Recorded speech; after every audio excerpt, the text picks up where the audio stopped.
The show, which played in Raleigh, North Carolina last year, has now made its way to the Tony Award-winning Paper Mill Playhouse, a regional theater in Millburn, New Jersey, just about 15 minutes from here. While it's playing locally, the home run for many of the shows that play the Paper Mill is to make it to Broadway. I'm joined by actor James Moye, who plays the character Skip in the production. You might have seen him in one of his astonishing 10 Broadway shows, including Dear Evan Hansen, Aladdin, and Tootsie, and on TV shows like Blacklist and Law and Order: Criminal Intent. Thank you so much for joining us. So happy to be with you. At the diner not too far from the Paper Mill Playhouse. Not too far. You have done so many Broadway shows in your career. What stands out to you about this production of Bull Durham that is going to excite audiences? I think it's really just a traditional Broadway musical in all of its best elements. First off, it has a great score by Susan Werner. It's a really kind of rock bluesy score. Josh Bergasse, who's done a ton of Broadway shows, his choreography is so athletic. The guys are just jumping all over the place. My knees, my lower back hurts watching them every night. And then it's the movie. If you're a fan of Bull Durham, Bull Durham was such a popular film in the late '80s, and Ron Shelton wrote the book for the musical as well, who was the screenwriter and the director of the movie. So it really is the story of Bull Durham now brought to stage. Okay, for those not familiar with Bull Durham who might not have seen the 1988 film, including myself, I'm sorry, I didn't see it. But you know what? I like to go in fresh with a fresh perspective when I see new shows. So for people who don't know what it's about, can you explain what it's about and who you play? Sure. It's a story based around the Durham Bulls, which is a minor league baseball team in Durham, North Carolina, and it's a single A baseball team. So it's sort of low level, and most of these guys are not going to make it to the big leagues. But it sort of revolves around this phenomenal talent who is young and brash, and maybe not the smartest guy in the world, and needs some seasoning. And there's the veteran.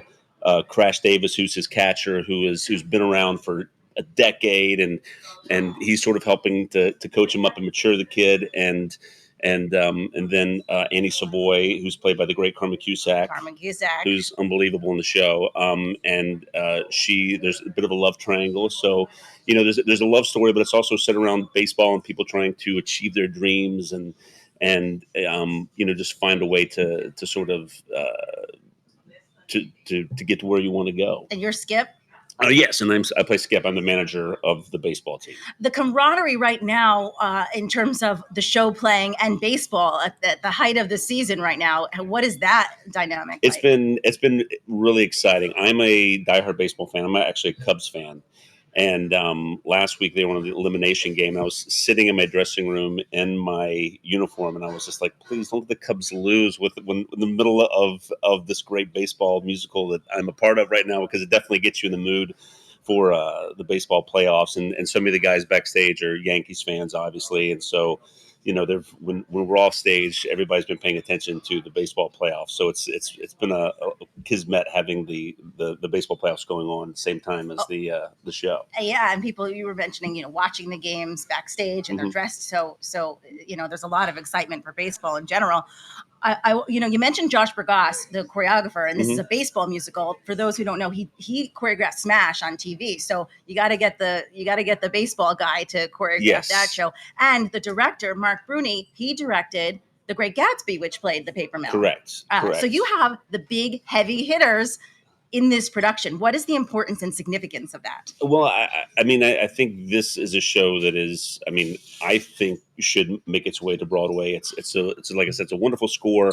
Yeah, Mark Bruni, he also directed Beautiful on Broadway, the Carole King story, and so very, very successful. And The Great Gatsby also played a Paper Mill before going to Broadway, and I think we are all hoping that is the path it takes. And I do think the material is there, and Mark is just such a smart director, and Josh's choreography, like I said, that it is so exciting to watch these guys, because they're just doing unbelievable amounts of tumbling and just jumping all over the stage. It's oh my so gosh, fun. I cannot wait. This show is in New Jersey. It's a limited run until November. But The Great Gatsby, as we talked about, Newsies, A Bronx Tale, all of these shows started at the Paper Mill and then made its way to Broadway.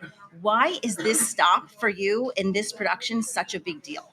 Well, I think Paper Mill is such an interesting place because it actually the size of the theater it really is sort of a Broadway size house, and so it makes it I think easier for a lot of times for shows who are looking to go to Broadway to sort of be able to make the move in, and you have audiences who are really smart theater goers, and so you get a good idea of whether the show has a chance to work on Broadway or not because the Jersey audience. I'm in New Jersey too, so the Jersey audiences are the best. We are the best, and I cannot wait to see it on opening night.